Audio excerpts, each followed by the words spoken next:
Agora, falando isto sobre cristianismo, estou aqui para falar para vocês 10 minutinhos. Me dê licença para entrar em seu lar, para conversar contigo. Há 2 tipos diferentes de cristãos na Terra. Parece estranho dizer isso, porém existe. Não direi 2 tipos diferentes, eu diria assim, 2 fases diferentes na vida cristã, gerando então 2 tipos de cristãos, um em uma fase e outra em outra fase. Já falei para vocês das 2 fases de Pedro. Pedro antes de Pentecostes, Atos 2, e Pedro depois de Pentecostes, 2 comportamentos diferentes. Eu diria 2 fases diferentes, seria uma palavra melhor para se usar. 2 fases do mesmo cristianismo. A pessoa entra, tem a Bíblia, a mensagem, porém com 2 fases diferentes. Uma delas é uma concepção mental, intelectual, do que Deus tem dito em sua palavra e de Jesus Cristo mediante conhecimento. A outra é uma experiência experimentada que Deus dá ao coração do homem e da mulher. Então, uma fase é a intelectual, é a mental. A outra fase é a experiência experimentada com o próprio Deus da Bíblia. Uma coisa é carregar a Bíblia em forma mental, somente intelectual, externa, em nós. Outra coisa é carregar a Bíblia na alma. Sabe, 2 fases. Pedro passou por essas 2 fases.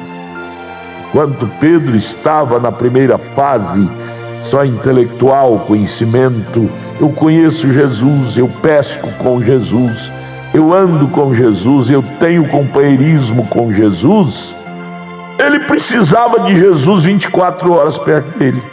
Qualquer coisa, ele já estava sendo derrotado, fazendo alvoroço. Lembra deles lá no mar, pescando com Jesus? Jesus cansado, foi para o porão do navio descansar.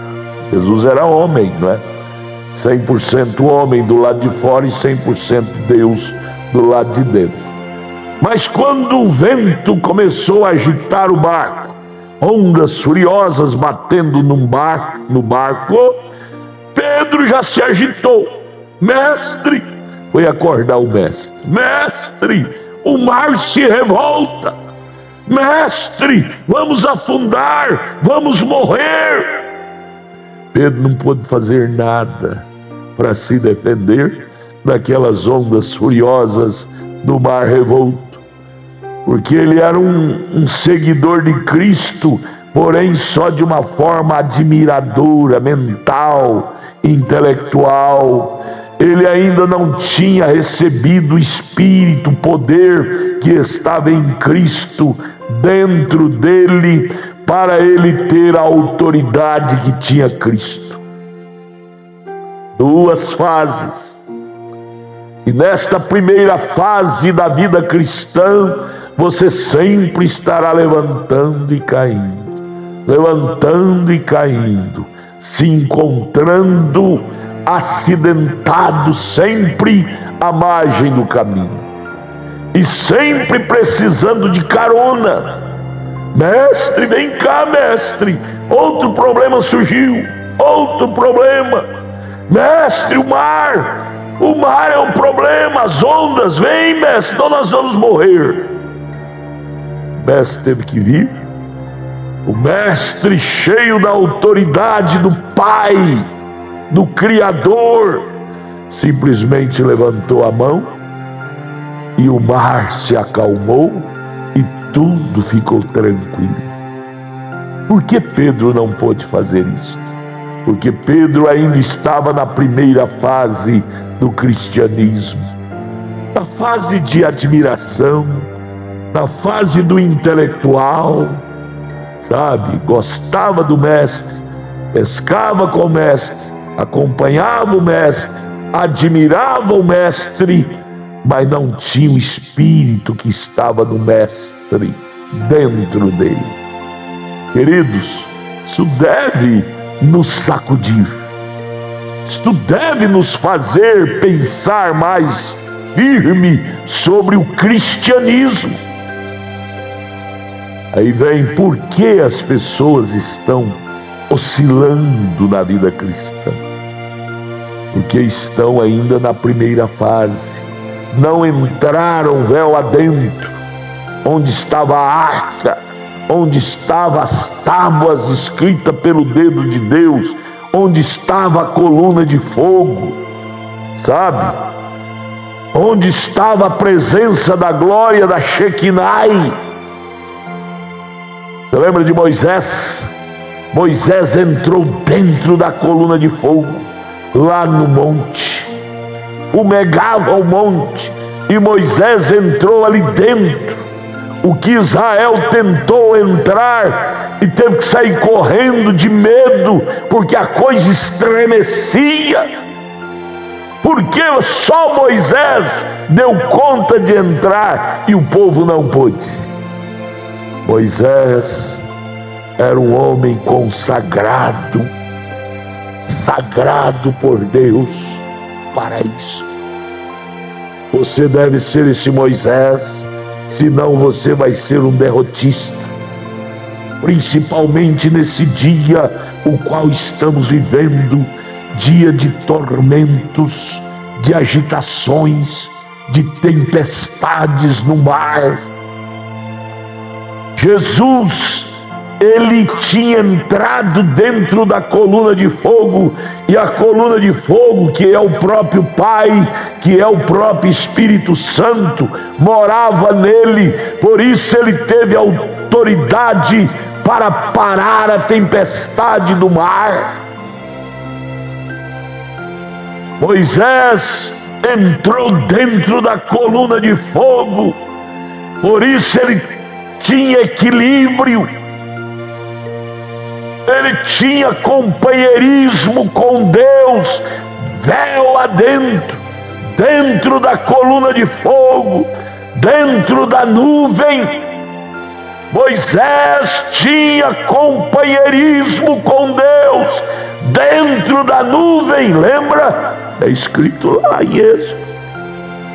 Moisés entrou dentro da tenda e a nuvem cobriu a tenda, e Moisés lá dentro da tenda, e a nuvem cobriu a tenda, e lá dentro Moisés tendo companheirismo com Deus, dentro da nuvem, dentro da coluna de fogo, dentro de Cristo.